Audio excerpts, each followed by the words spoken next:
Ya, saya di sini akan menjelaskan tentang Pancasila sebagai sumber hukum di Indonesia. Pertama, Pancasila sebagai sumber hukum di Indonesia bermula dari kedudukan Pancasila sebagai dasar negara dari sisi yuridisnya.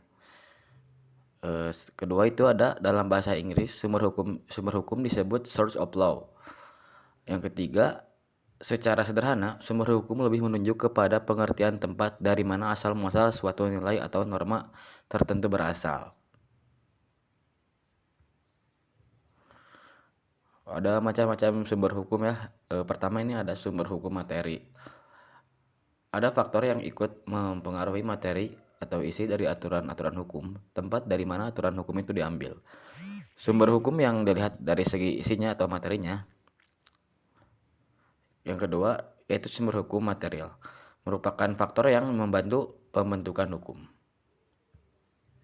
Di antaranya meliputi satu, sumber hukum historis atau dalam bahasa ininya rights born in historized zine. Yang kedua ada sumber hukum sosiologis atau disebut rights born in sociologis zine. Yang ketiga ada sumber hukum filosofis atau disebut dengan rights born in philosophies zine. Macam-macam sumber hukum yang kedua yaitu sumber hukum dalam arti formal atau disebut source of law in its formal sense, tempat formal dalam bentuk tertulis dari mana suatu kaidah hukum diambil, atau tempat atau sumber dari mana suatu peraturan memperoleh kekuatan hukum. Selanjutnya, dengan demikian sumber hukum formal merupakan pernyataan bahwa sumber hukum material dinyatakan berlaku. Ini berarti bahwa sumber hukum material bisa berlaku jika sudah diberi bentuk atau dinyatakan berlaku oleh hukum formal. Untuk memperoleh sifatnya yang formal, sumber hukum dalam arti ini setidaknya mempunyai ciri sebagai berikut, yaitu satu, dirumuskan dalam suatu bentuk. Kedua, berlaku umum, mengikat dan ditaati.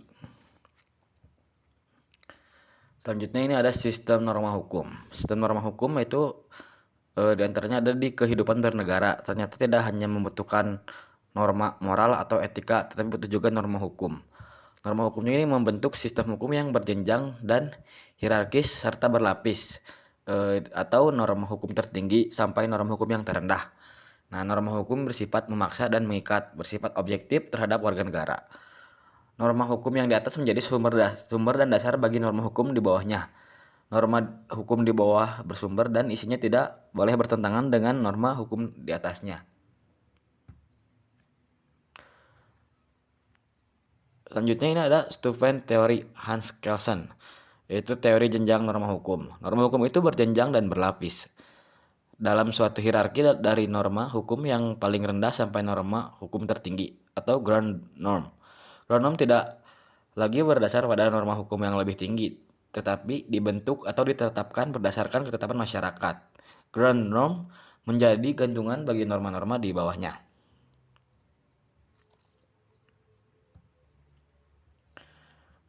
Di teori Hans Kelsen ini kemudian diteruskan oleh Hans Nawiaski.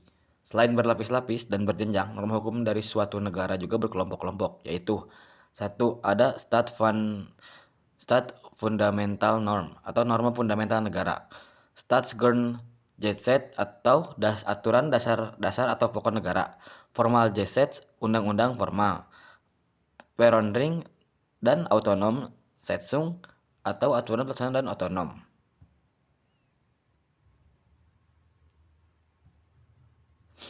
Untuk stats fundamental norm atau norma fundamental negara merupakan norma hukum tertinggi yang tidak dibentuk oleh norma hukum yang lebih tinggi, tetapi ditetapkan lebih dahulu oleh masyarakat suatu negara. Terus ini ada di isi Stats Fundamental Norm, ialah norma yang menjadi dasar bagi pembentukan konstitusi atau undang-undang dasar negara yang menjadi syarat berlakunya konstitusi. Menurut Hans Nawiaski, Stats Fundamental Norm bisa berubah atau berganti sewaktu-waktu karena pemberontakan atau kudeta dan sebagainya. Istilah dari Stats Fundamental Norm adalah pokok kaidah negara yang fundamental atau disebut noto negoro. Yang kedua ada norma pertama atau dari Juniarto. Berikutnya ada norma fundamental negara dari Hamid S. At-Tamimi. Yang terakhir ada norma dasar negara. Di Indonesia, norma tertinggi ini adalah Pancasila, sebagaimana tercantum dalam pembukaan Undang-Undang Dasar 1945. Jadi, Pancasila sebagai dasar negara dapat disebut sebagai norma tertinggi, state fundamental norm, norma pertama, cita hukum atau res side. Yang kelima, ada pokok kaidah negara yang fundamental. Selanjutnya ini di tata urutan perundang-undangan. Yang pertama ada TAP MPR nomor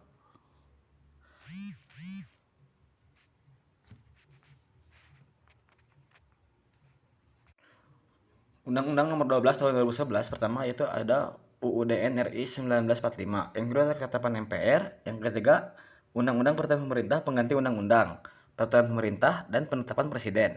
Yang keenam ada Perda Provinsi dan terakhir ada Perda Kabupaten. Kedudukan Pancasila dalam jenjang norma hukum, yaitu Pancasila dalam jenjang norma hukum di Indonesia berkedudukan sebagai State Fundamental Norm. Pancasila sebagai sumber bagi pembentukan norma hukum di bawahnya.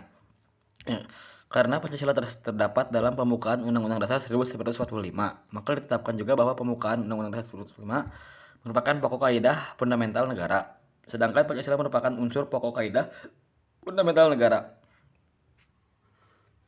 Selanjutnya ada Pancasila sebagai sumber hukum di Indonesia. Nilai Pancasila sebagai sumber bagi penyusunan norma hukum di Indonesia, yaitu Pancasila sebagai sumber hukum material menurut teori jenjang norma Statement Theory. Pancasila adalah ground norm. 4. Prinsip cita hukum nasional, yaitu ada melindungi semua unsur bangsa demi keutuhan atau integrasi. Selanjutnya ada mewujudkan keadilan sosial dalam bidang ekonomi dan kemasyarakatan. Lalu mewujudkan kedaulatan rakyat atau demokrasi dan negara hukum. Selanjutnya ada menciptakan toleransi atau dasar kemanusiaan dan keadaban dalam hidup beragama.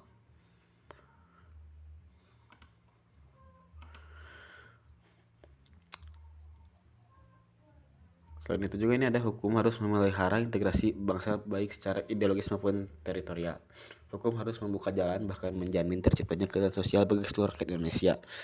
Ini tercantum dalam ada masalah mendasar dalam hubungan hukum nasional, yaitu antaranya ada hukum harus menjamin tampilnya tata politik dan kenegaraan yang demokratis dan non-demokratis.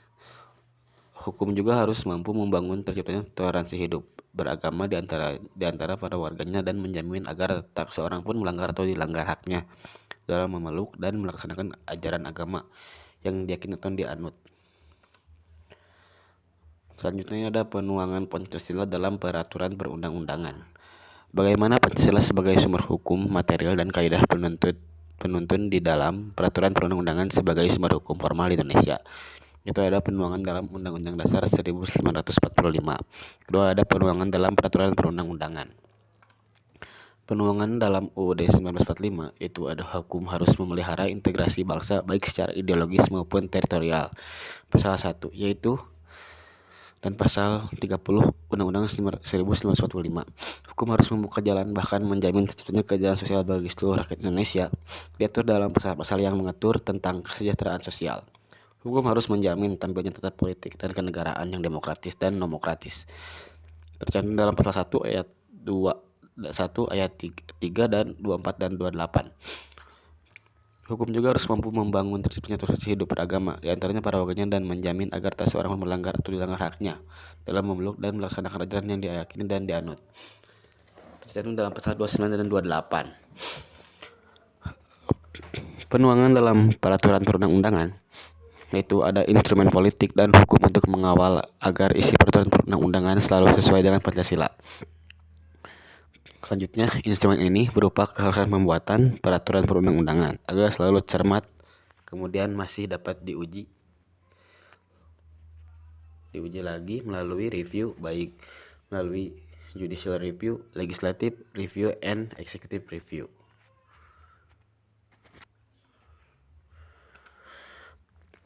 Pengaturan tentang kewenangan pengujian undang-undang terhadap undang-undang dasar. Ada di pasal 1 ayat 2 dan 3, perubahan ketiga UUD 1945. Selanjutnya ada di pasal 24 ayat 2, perubahan ketiga Undang-Undang Dasar 1945. Dan selanjutnya ada di pasal 24C, perubahan ketiga UUD 1945. Terakhir ada di UU nomor 48 tahun 2009. Pengaturan tentang kewenangan pengujian UU terhadap UUD. Pertama ada di UU nomor 24 tahun 2003. Yang kedua ada Perma nomor 1 tahun 2004. Yang ketiga ada nomor 06 garis miring PMK garis miring 2005 tentang pedoman beracara dalam perkara pengujian undang-undang. Pengujian perundang-undangan Indonesia diantaranya ada pasal 24A ayat 1, perubahan ketiga UUD Negara RI tahun 1945. Mahkamah Agung berwenang mengadili pada tingkat kasasi, menguji peraturan perundang-undangan di bawah undang-undang, dan mempunyai wewenang lainnya yang diberikan oleh undang-undang. Pengujian legalitas. Pengujian peraturan perundang-undangan Indonesia di pasal 24C ayat 1 perubahan ketiga UUD Negara RI tahun 1945. Mahkamah Konstitusi berwenang mengadili pada tingkat pertama dan terakhir yang putusannya bersifat final untuk menguji undang-undang terhadap undang-undang dasar, memutus pembubaran partai politik dan memutus perselisihan tentang hasil pemilu umum. Ada pengujian konstitusionalitas.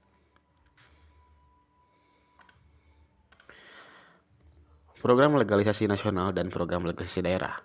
Agar di dalam pembuatan UU dan Perda terbangun konsistensi dan dengan Pancasila dan UUD 1945, maka pada saat ini di Indonesia telah ditetapkan keharusannya adanya prolegnas dan prolegda, yakni penyusunan rencana pembuatan UU di tingkat nasional dan Perda di tingkat daerah untuk periode 5 tahun disertai prosedur dan mekanisme pembuatannya yang ketat. Keharusan adanya prolegnas dan prolegda dimaksudkan agar semua UU dan Perda yang akan dibuat dapat nilai lebih dulu kesesuaiannya dengan Pancasila dan UUD 1945 melalui perencanaan dan pembahasan yang matang. Program legislasi ada di perencanaan UU. Selanjutnya ada di perencanaan peraturan pemerintah dan ada di perencanaan peraturan presiden. Lalu perencanaan penyusunan peraturan daerah. Ada contoh kasus akibat perda diskriminatif, yaitu ada contohnya ini ada Lilis Lisdawati adalah karyawan sebuah restoran yang sedang hamil 2 bulan. Suaminya Kustoyo adalah guru SD tanggal 27 Februari 2006. Lilis ditangkap oleh petugas saat sedang menunggu kendaraan umum di daerah Tangerang. Ia dituduh telah melanggar Perda nomor 8 tahun 2008 tentang pelanggaran pelacuran. Aturan perda tersebut memang multitafsir sehingga menyebabkan ketidakpastian hukum dan berpotensi menyebabkan salah tangkap. Pasal 4 ayat 1 misalnya menyebutkan bahwa setiap orang yang sikap atau perilakunya mencurigakan sehingga menimbulkan suatu anggapan bahwa ia atau mereka pelacur dilarang berada di jalan umum, di lapangan-lapangan, di rumah penginapan, losmen, hotel, asrama, rumah penduduk atau kontrakan, warung-warung kopi, tempat hiburan, gedung, tempat tontonan, di sudut-sudut jalan atau di lorong-lorong dan tempat-tempat lain di daerah. Petugas lalu bisa menangkap seseorang, terutama perempuan, semata-mata atas dasar kecurigaan bahwa tersebut adalah pelacur atau PSK. Meski telah menyampaikan bahwa ia bukan PSK, Lilis tetap ditahan dan dihukum. Pengadilan Negeri Tangerang menjatuhkan hukuman 8 hari penjara dan denda 300.000. Lilis berada di dalam tahanan selama 4 hari sebelum akhirnya dibebaskan setelah sebelumnya membayar denda tersebut. Lilis menggugat wali kota Tangerang karena yang jadi korban salah tangkap. Gugatan ini ditolak Pengadilan Negeri Tangerang. Gugatan Lilis semakin tidak mendapat perhatian setelah Mahkamah Agung menolak permohonan uji materi oleh masyarakat Tangerang atas perda tersebut. Alasannya, perda itu telah dirumuskan sesuai dengan proses yang disyaratkan. Pemerintah Kota Tangerang juga tidak melakukan upaya untuk merehabilitasi nama baik Lilis.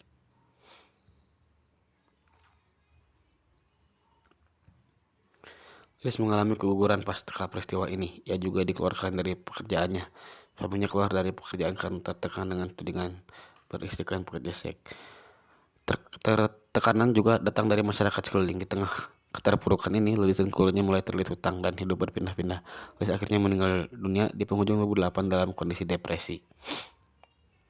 Tangerang adalah satu dari 38 daerah yang memiliki perda tentang pelacuran yang mengkriminalisasi perempuan. Tidak satu pun peraturan daerah serupa ini yang dibatalkan. Bahkan Mahkamah Agung juga kembali menolak permohonan judicial review untuk perda serupa dari Bantul. Kali ini dengan alasan bahwa permohonan diajukan melewati batas waktu yang diperbolehkan yaitu 180 hari sejak perda itu ditetapkan.